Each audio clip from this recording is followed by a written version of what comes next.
A lot of you have asked us about your children and when the vaccine will be available for them. While we all wait to see when the vaccine will be distributed here in New York, your kids might have to wait a bit longer to get one. Children need to be studied. So we have to have the clinical trials for children to be included in the vaccine distribution. And that hasn't happened yet. That's Dr. Sally Goza, who is the president of the American Academy of Pediatrics, which has been aggressively calling on pharmaceutical companies to include children in their vaccine trials. Back in September, Pfizer began including teenagers as young as 16 in its ongoing trial in adults. A month later, they also started enrolling kids as young as 12 to take part in another trial, which is still underway.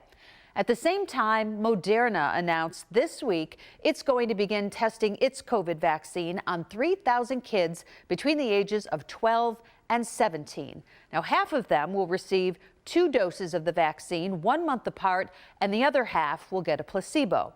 AstraZeneca also tested its vaccine on kids, but that trial is not happening in the U.S. So, when could the vaccine be available for kids? I don't suspect that children will be included in the vaccinations until sometime towards the fall or winter of 2021, because we have to have those clinical trials because children aren't little adults. They may react to the vaccine differently. The good news, though, is that medical professionals say, for the most part, they believe this vaccine will work equally as well in children and adults because all of the vaccines contain genetic code for the protein found in coronavirus, prompting the body to produce antibodies against it.